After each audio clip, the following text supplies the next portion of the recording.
La voix de Dieu se fait entendre de tous les hommes, et les traduit malgré eux au tribunal de leur propre conscience. Certes, la difficulté n'est pas d'entendre la voix de Dieu, elle serait plutôt de fermer les oreilles à ses accents, car elle parle d'elle-même. D'elle-même, elle s'insinue dans les âmes, et ne cesse de frapper à la porte de nos cœurs. Pendant 40 ans, dit le Seigneur, je me tenais auprès d'eux, répétant sans cesse, leur cœur est égaré. Eh bien, aujourd'hui encore, il est auprès de nous. Il nous parle, et peut-être aujourd'hui encore, personne ne l'écoute. Il dit toujours, leur cœur est égaré. Et la sagesse, maintenant encore, répète dans les carrefours, pécheurs, rentrez en vous-même. Ce sont en effet les premiers mots que le Seigneur fait entendre, et c'est par ces paroles que semblent avoir été prévenus tous ceux qui font un retour sur eux. Non seulement elle les rappelle à eux-mêmes, mais encore elle les ramène et les contraigne de se considérer en face. L'âme, que produit sur elle cette voix du ciel et ce rayon divin? Ne la force-t-il point à se connaître? N'ouvre-t-il point sous ses yeux le livre de sa conscience?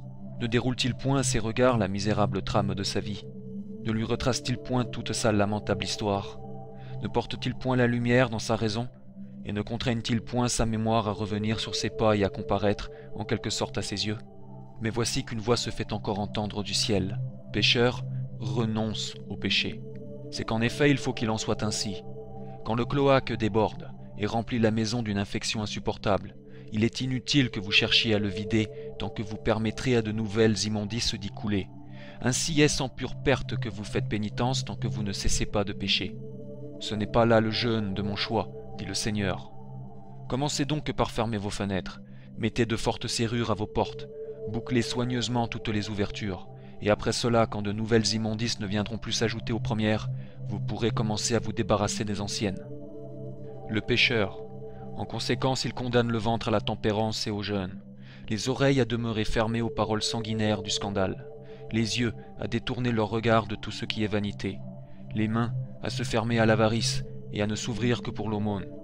Peut-être même leur impose-t-il l'obligation d'un travail pour les détourner de l'injustice, selon le précepte de l'Écriture, que celui qui volait ne vole plus, mais plutôt qu'il emploie ses mains à un travail honnête, afin de se procurer de quoi soulager l'indigent.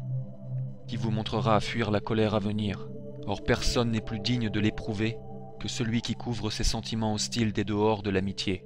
Malheur à vous qui vous attribuez non seulement la clé de la science, mais encore celle de l'autorité, qui non content de ne pas entrer empêchez encore de 1000 manières que les autres entrent, quand vous devriez plutôt les contraindre à le faire. Vous vous emparez des clés sans attendre qu'on vous les donne. C'est de vos pareils que le Seigneur se plaint par la bouche de son prophète en disant « Ils ont régné, mais ce n'est pas par moi. Ils ont pris le titre des princes, je ne leur ai point donné. » D'où vient donc ce besoin de prélature? D'où vient une ambition si effrénée? Quel peut être le principe d'une si folle présomption? Ceux que le Père Céleste appelle des hommes au cœur pur, ce sont ceux qui, au lieu de rechercher leurs propres intérêts, n'ont en vue que ceux de Jésus-Christ, et qui ne demandent point ce qui leur est utile à eux, mais ce qu'il est à tout le monde. Vous savez bien que ce qu'on recherche avant tout dans un administrateur, c'est qu'il soit d'une fidélité éprouvée. Malheur aux ministres infidèles qui se chargent de réconcilier les autres, quand ils ne se sont pas encore réconciliés eux-mêmes, comme pourraient le faire des hommes justes en tout point. Malheur à ces enfants de colère qui s'érigent en ministres de miséricorde. Malheur à ces enfants de colère qui portent l'audace jusqu'à s'arroger le titre et le rang qui ne conviennent qu'aux hommes pacifiques.